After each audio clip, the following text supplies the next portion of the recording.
doing a run today. First training since that's yeah. Oh no, I thought I had to do my 1 minute effort, but too soon. But yeah, running intervals, they're quite hard. I'll survive. But it brings me to my next video, and that is what my training plan looks like. You know, what my plan of assault is for this season. But with that being said, gotta go. Look at that. That's something that I always liked. Moon is over there, and the sun is still shining behind the clouds over there. That's nice.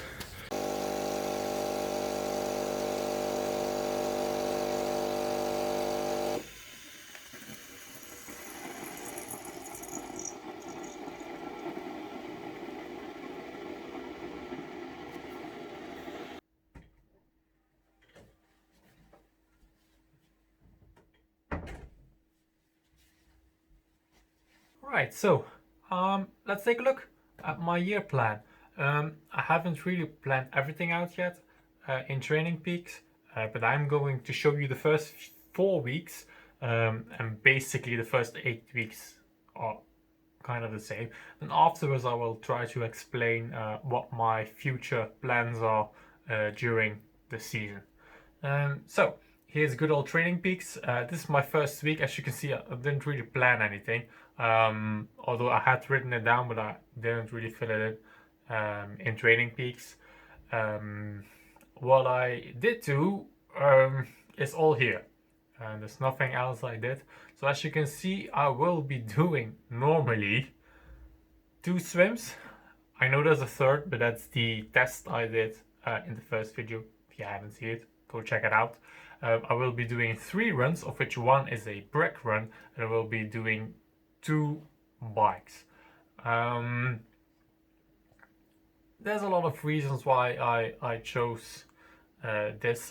I think my swimming is more than it should be, because they say, like, you know, your swim is only like 10% of your race. You should only be swimming 10% of your training time.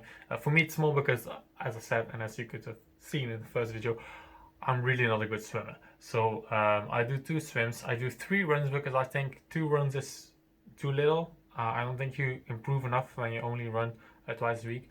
Now, my cycling is 2, but when I go further into the season and I can take a bit more of training load, this will go up to 3 as well. So I'll have 3 bikes, 3 runs, and 2 bicycle rides. Now, as you can see, if you go further down, every Monday in a regular week, there will be also a bit of flexibility, a bit of strength and conditioning, you know, a bit all round to go with it, mainly to prevent injuries. So as I've mentioned before, I already did my first week, and this first week is basically like the structure of it will be the same for the first 8 weeks. So let's dive a little bit deeper into that.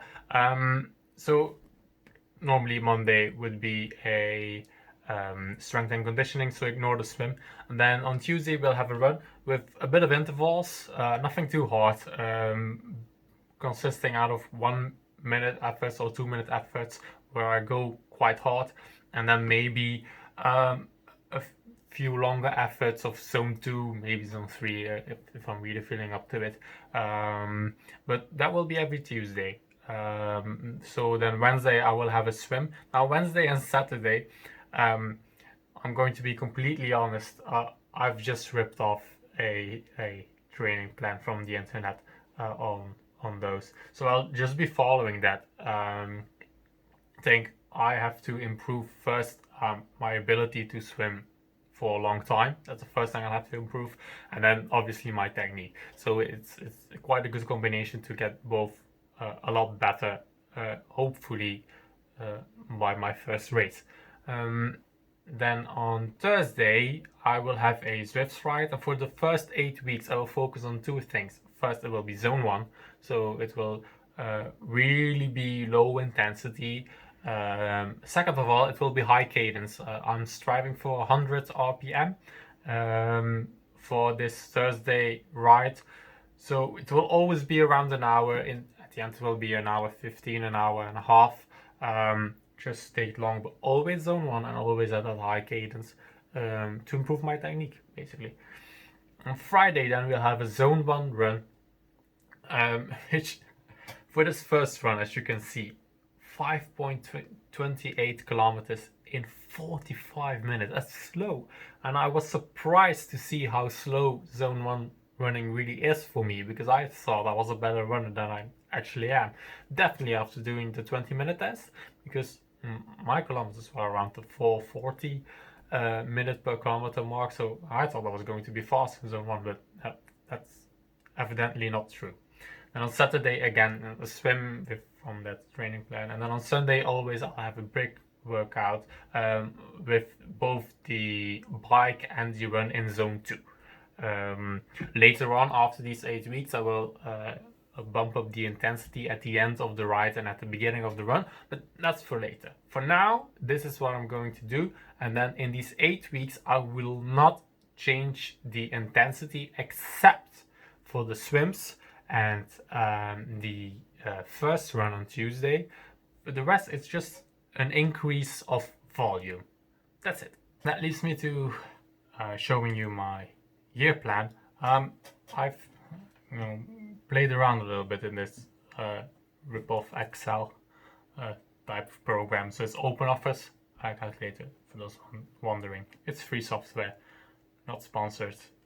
Way too less subscribers for that. But anyways, what I will be doing in the first 8 weeks is just a build period, a base building, where the focus is on building a base on volume, increasing the volume with each week, and then bringing it back down after 4 weeks. And I take that final volume over into the second period, which is base building 2. I will still be increasing the volume a little bit, but not as fast as I would have done in the first period. And instead of focusing on increasing volume, I will focus on increasing intensity slowly but surely. Nothing too crazy, just a little bit. This is let's do the maths here, 11-week period, just to keep it up.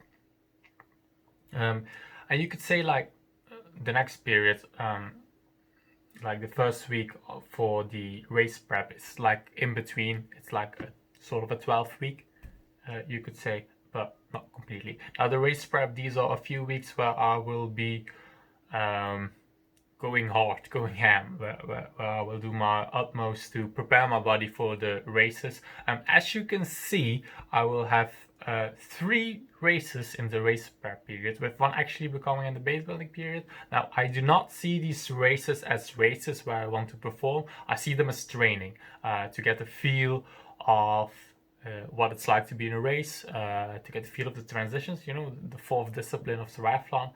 And just, they say racing improves your physique, so that's why I'm doing those races. I'm not going to taper for them actually. Maybe I'll take a day off before and a day off after, but I'm not going to do like a full taper, again, because I see them as training, as a way of improving. Now, there's only one race where I actually want to perform, and that's the last race in Cindy class. No big reason, just because it's the last, and I think my last race should be my best. That's the only way, but that's how I want to look at this season. Like, the last race is the end of my season, is the end of all the training. There should everything I will have learned and will have improved during those weeks beforehand should come to fruition in that race. And then I have a few filler weeks. No real reason there. I should increase the date here. I just want to do a test after 36 weeks. So I've done the test in the beginning. I will do a test in week 4, so after like 1 month, in week 12 after like 3 months, week 24, which is about 6 months, and then I want to do one in week 36, which is about 9 months. So I will train throughout but after my last race, I will still do a little bit of triathlon training, a little bit actually, quite a lot. Just at the same intensity that I would have done in like my peak period, and really try to maintain my level of fitness and see, you know, after one season, if you could call that, how much I will have improved. So yeah, that's my schedule for you. That's all I have to say for this episode, and I will hope to catch you in the next one.